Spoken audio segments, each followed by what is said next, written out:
श्रुति Angad. Bulletin की करेंगे शुरुआत, आपको सीधे ले चलते हैं हरिद्वार, जहां मुख्यमंत्री पुष्कर सिंह धामी लाइव आ रहे, क्या कुछ कह रहे वो सुनिए। हमारे विद्वत जन हैं, उनके द्वारा यहाँ पर विचार मंथन किया गया है। मेरा मानना है कि इस प्रकार के आयोजन न केवल संस्कृत भाषा के गौरव को पुनः स्थापित करने की दिशा में सहायक सिद्ध होंगे, बल्कि आने वाली पीढ़ियों में संस्कृत भाषा के प्रति रुझान बढ़ाने में भी बहुत महत्वपूर्ण भूमिका निभाएंगे। अच्छा तो ये होता कि मैं भी आपके सामने संस्कृत में ही बोलता, लेकिन अभी चूंकि कक्षा 8वीं के बाद एक क्रम थोड़ा टूट गया, इसलिए मैं अपने को इसमें थोड़ा सा असमर्थ पाता हूं। और उस समय सीखी गई श्लोक की पंक्तियां, व्याकरण के मूलभूत नियम और संस्कृत की मधुरता सच में मुझे आज भी प्रेरित करती है।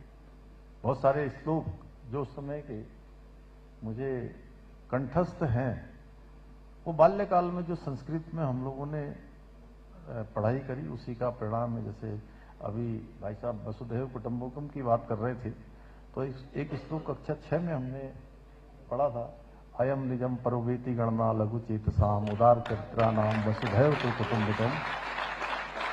तो ऐसे अन्य भी बहुत सारे हैं।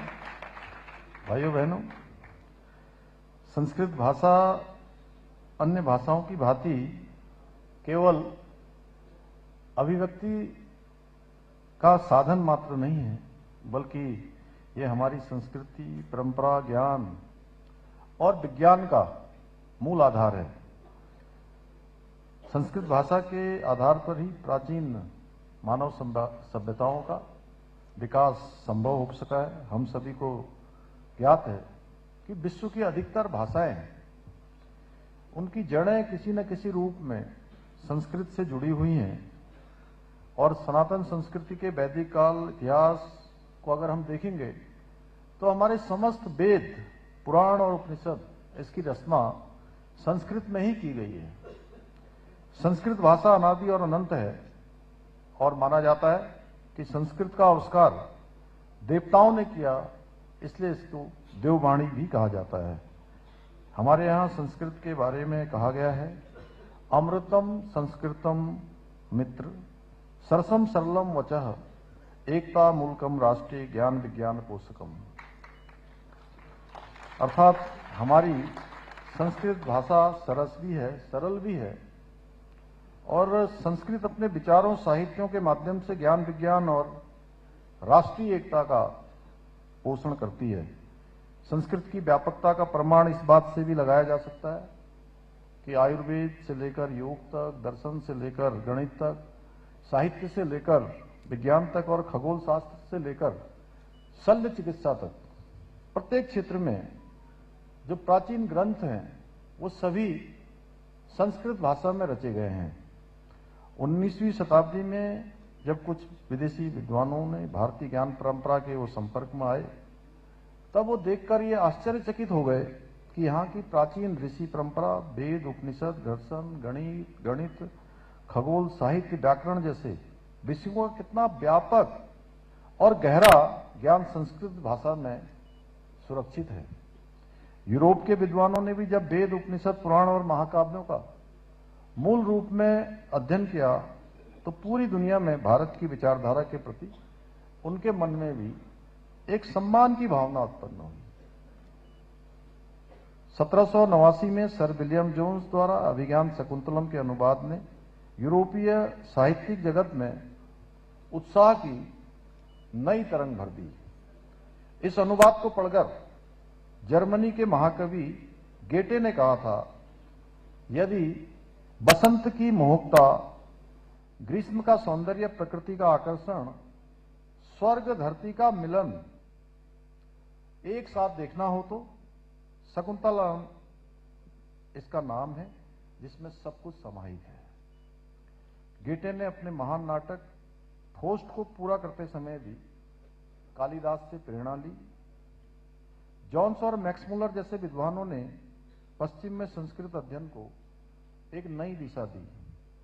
मैक्स मुलर की 1860 में प्रकाशित हिस्ट्री ऑफ संस्कृत लिटरेचर, आधुनिक संस्कृत साहित्य इतिहास की पहली पुस्तक मानी जाती है।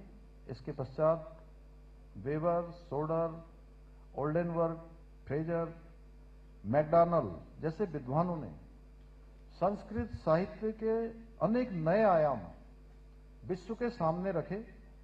भाइयों बहनों, अभी आदरणीय निशंक जी ने इसकी व्यापक महत्ता के बारे में यहां से बताया। तक्षशिला, नालंदा, विक्रमशिला, वल्लभी जैसे विश्वविख्यात विश्वविद्यालयों ने संस्कृत आधारित ज्ञान को वैश्विक स्तर पर स्थापित करने का काम किया। इन्हीं संस्थानों ने महान आयुर्वेदाचार्य चरक, सुश्रुतु, गणित आर्यभट्ट, बराहमिहिर, भास्कराचार्य, अर्थशास्त्र के आचार्य चाणक्य, ज्योतिषज्ञ ब्रह्मागुप्त तथा व्याकरण के जनक पाणिनि जैसे युग पुरुषों ने जन्म लिया। उनकी कृतियां आज भी आधुनिक विज्ञान व मानव सभ्यता के लिए मार्गदर्शक है। इसलिए संस्कृत केवल एक भाषा नहीं, बल्कि नीति, मानवीय मूल्यों और वैश्विक बंधुत्व का दिव्य संदेश भी संस्कृत है। भाइयों बहनों, आज आदरणीय प्रधानमंत्री श्री नरेंद्र मोदी जी के दूरदर्शी नेतृत्व में भारत की समृद्ध सांस्कृतिक विरासत के संरक्षण और संवर्धन के लिए बहुत प्रतिबद्धता के साथ अनेक निर्णय लिए जा रहे हैं, अनेक काम किए जा रहे हैं। आज संस्कृत भाषा के प्रचार प्रसार हेतु भी अनेक योजनाएं आज देश के अंदर संचालित की जा रही है। इसी उद्देश्य से